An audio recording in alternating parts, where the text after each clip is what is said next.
കായംകുളം ചേരാവള്ളി സർഗവേദി ഗ്രന്ഥശാലയുടെ ആഭിമുഖ്യത്തിൽ ശ്രീനാരായണ ഗുരുവിന്റെ അനുസ്മരണ യോഗം നടത്തി.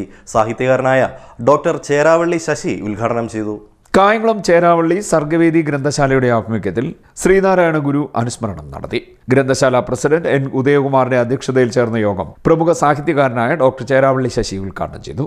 ഒരു സമൂഹം മുഴുക്ക വളരണമെങ്കിൽ ഒന്ന് വേണ്ടത് വിദ്യാഭ്യാസമാണ്. അതെയാണ് വിദ്യ കൊണ്ട് പ്രബുദ്ധരാകുക. അദ്ദേഹത്തിന് ആ വെളിച്ചമൊക്കെ, ആ സമത്വത്തിന്റെ വെളിച്ചമൊക്കെ കായംകുളത്ത് നിന്ന് കിട്ടിയെന്നാണ് ഞാൻ വിശ്വസിക്കുന്നത്. അപ്പൊ ഇവിടെ വന്നിട്ട് വലിയ സവർണനായ കുമ്പുള്ളിൽ ആമ്പിള്ള ആശാൻ വന്നിട്ട് എല്ലാവരെയും ചേർത്ത് നിർത്തിയ ഒരു മനുഷ്യനായിരുന്നു. അവർക്ക് വസ്തു ഉൾക്കൊണ്ട ഒരു വ്യക്തിയായിരുന്നു ശ്രീനാരായണൻ. അപ്പം ശ്രീനാരായണന് മനസ്സിലായി, വിദ്യ കൊണ്ടാണ് ഒരു മനുഷ്യൻ നന്നാകുന്നത്. ഒരു മനുഷ്യൻ നന്നാകണമെങ്കിൽ പഠനം വേണം. അങ്ങനെ സ്കൂള് തുടങ്ങി. സ്കൂള് ഒരു ഇൻഡസ്ട്രി തുടങ്ങുന്നു, ഒരു വ്യവസായം തുടങ്ങുന്നു, നെയ്ത്തുശാല തുടങ്ങുന്നു. പിന്നെ നമുക്ക് വേണ്ടത് ആരാധിക്കാൻ ഈശ്വരൻ വേണം. എന്തുകൊണ്ടാണ് തിരുവനന്തപുരത്ത് പാളയം എന്ന് പറഞ്ഞാൽ അങ്ങനെ തിരുവിതാംകൂറിൽ സൈന്യങ്ങളെ കൊടുക്കുന്ന മാതാക്കന്മാരുടെ കാലത്ത് ഇങ്ങനെ പാളയത്തെ ഇവിടെ വിന്യസിച്ചു. അവർക്കൊക്കെ ആദ്യം വേണ്ടത് ആരാധിക്കാൻ വേണ്ട ദൈവങ്ങളായിരുന്നു. ചിത്രകാരനും കവിയുമായ ആർ പാർത്ഥസാരഥി വർമ്മ മുഖ്യപ്രഭാഷണം നിർവഹിച്ചു. അപ്പോ ആ ദൈവദശകത്തിൽ അദ്ദേഹം പറയുന്ന ഒന്നൊന്നായി എണ്ണി തൊട്ട് എന്നും പൊരുളൊടുങ്ങിയാൽ നിന്നിടും ദൃക്കുപോലുള്ള നിന്നിൽ അസ്പന്ദമാകും. അപ്പൊ ഇത് ഒരു സത്യദീക്ഷയുടെ ഒരു വലിയ സംഗതിയാണ്. മറുവശത്ത് ഇത്രയും മതേതരമായ ഒരു പ്രാർത്ഥന മലയാള ഭാഷയിൽ ആഴത്തിൽ മുങ്ങിത്തപ്പിയാൽ ഇത്രയും മതേതരമായ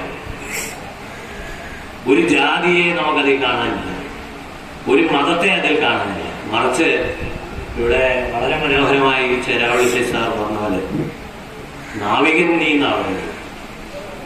അപ്പോ ആ മഹാനാവികൻ, ആ കൃതിയുടെ ഒരു മനോഹാരിത, അതിന്റെ ഒരു ജനാധിപത്യ സൗന്ദര്യം ആ കൃതിയുടെ, അത് പേർത്തും നമ്മളെ എന്താ പറയണ്ടേ, വിശാലമായൊരു പരിപ്രേക്ഷ്യത്തിലേക്ക് ഒരു തുറവിയാണ്.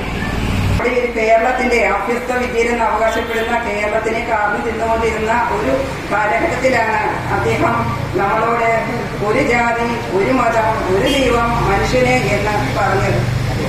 ആധ്യാത്മിക ജീവിതത്തിന്റെ ഉടമ എന്ന് പറയുമ്പോഴും അതല്ലെങ്കിൽ ഒരു തത്വചിന്തകൻ എന്ന് പറയുന്ന നിർവചനത്തിന് എത്രയോ അപ്പുറമാണ് ഗുരു എന്ന ഒരു വാക്ക്. നമ്മുടെ കേരളത്തിന്റെ ചരിത്രം നൂലിന്റെ കീഴിൽ പരിശോധിക്കുകയാണെങ്കിൽ നമുക്ക് മനസ്സിലാക്കാൻ സാധിക്കും, ഹൈപ്പർ ഇന്റലിജൻസിന്റെ, അതായത് അത്യുജ്വലമായ ഒരു ബുദ്ധി പ്രഭാവത്തിന്റെ ഉടമയാണ് ഗുരു എന്ന് നമുക്ക് കാണാൻ സാധിക്കും. അറിയാവുന്നതെല്ലാം മാത്രമല്ല, അറിയപ്പെട്ടതുമല്ല, അറിയാത്തിടത്തും അറിവുണ്ടെന്ന് പറഞ്ഞ ഗുരു.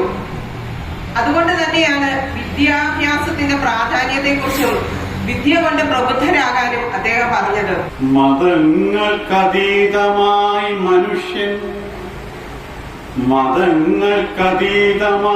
മനുഷ്യൻ മറ്റാരും ഈ മധുരാക്ഷരമന്ത്രം ചൊല്ലിയില്ലെന്നേവരെ.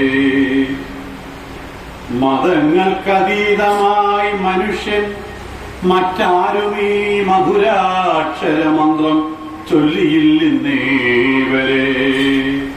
ടി.എം. സുരേഷ് കുമാർ, എ.ആർ. ഹരികുമാർ, മായ വാസുദേവ്, ലത അനിൽ, എസ്. സുഭാഷ്, വി. സുരേഷ് ബാബു എന്നിവർ സംസാരിച്ചു. CD net news, Kayamkulam.